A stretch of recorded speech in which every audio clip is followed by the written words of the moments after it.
I just thought I would show you really quickly how to do a magic ring.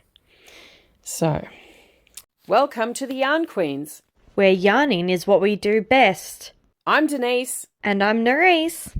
And we're the Yarn Queens. Hello, it's Denise again from the Yarn Queens. I just thought I would show you really quickly how to do a magic ring. So, if you remember in my previous tutorial, just zoom in a little bit, you will remember that I showed you how to do a slip knot. I got you to use your 2 fingers, anchor your tail with this. Okay, move your fingers apart so you've got a gap. Wrap around your fingers across like that, and I tuck it between this finger. You don't have to. I showed you how to go behind here, turn the hook around, hook that yarn and pull it straight back. Okay, that will give you, if I was to pull this straight, that will give you a plain old slip knot. If you hold onto your yarn like this and don't pull it, anchor this little crossover, like just pull yarn over and pull through. This is now anchored. This is your magic knot. A lot of people overcomplicate it. If you can do a slip knot, you can basically do a magic circle. Okay. So what you can do now is you can crochet around that. Not very difficult. You just hold it like you would your yarn end. Basically yarn over, pull through, and there's your single crochet. You can do as many as you need. Okay, so we're going to go 6, which is the standard for most projects. That's 1. That's 2. Do it again. Up, down, and pull it through. Okay, so through the ring, hook the yarn. You can use your finger to help. You'll be very unco to begin with. This is normal. Turn the hook down. Pull it straight through the circle. Pull it up. Anchor it with this finger if you have to. Do what you need to do. Go around and pull that through. Okay, so we've got 1, 2, 3, and 4. 2 more, 5, and 6. The secret here is to actually keep that ring controlled. So if you use your thumb and you keep that ring controlled and give yourself just a little bit of movement, you won't struggle as much. Whereas if I try to do it like this, as you can see, even me trying, it's going to be it's not going to happen. So basically now the reason why we call it a magic circle is because you can anchor this. If we pull on this tail, it's going to tighten the loop all the way down until that hole is virtually gone. Now the way you finish it is, I find it easiest to use the hook end of my hook. I find my last stitch, so we've got 2, 4, and 6 V's. I find my 2 loops, 1 here and 1 here. Okay, I like my magic circles to be nice and tight. You might not be able to cope in the beginning to have it this tight. That's okay.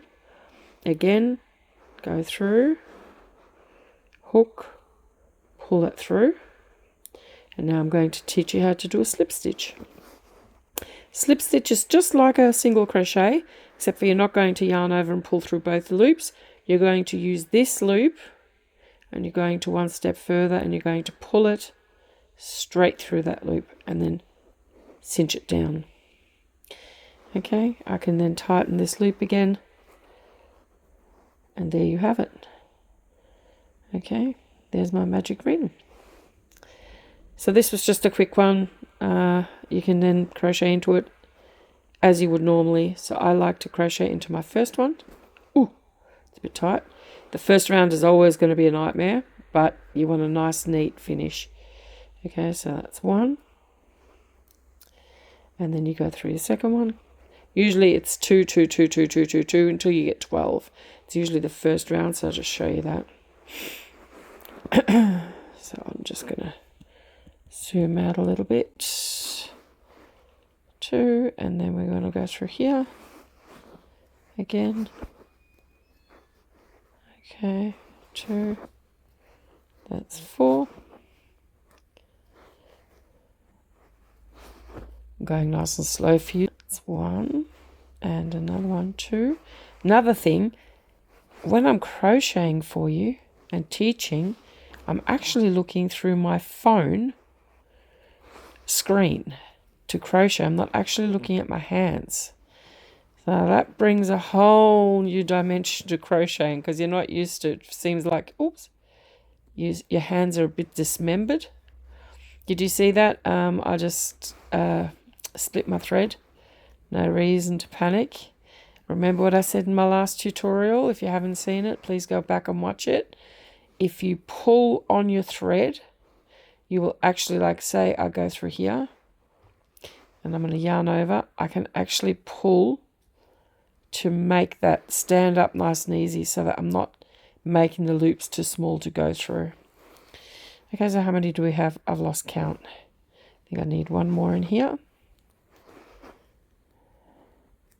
So that's 2, 4, 6, 8, 10, 11, and 12. So into that last crochet, the single crochet, I'm going to, that was our slip stitch. So we want to ignore that. That's 2, 4, 6, 8, 10, 11, 12. I'm going to use my hook. I'm going to hook these 2 under and twist my hook through. I'll pop through the other side and you can see both of those V's are on the top. Yarn over and gently, gently, gently pull it through. Well, that wasn't very gentle, was it? Pull that one a bit too tight. There we go, that's better. And now again, we're going to do a slip knot. I'm going to pull it through. There we are. All finished. All right, I hope you learned something. I really need to fix my fingernail, don't I? I've been working on the farm. Sorry, guys. I'll insert some photos of Jelly Bean and Caramel, our new lambs on the farm. If you haven't checked out our other channel, we've got Gunner One Day Homestead. We're actually, 2 city slickers, my husband and I, and Narese's parents, who have decided in their 50s to go on a new adventure and build a off-grid 63-acre homestead from scratch. So if you haven't had a look, go head across to Gunner One Day Homestead. Otherwise, we'll see you in the next video. See you later. Happy crocheting. Remember, practice makes perfect. Hi, babies. Hi. How are you going? You're so cute.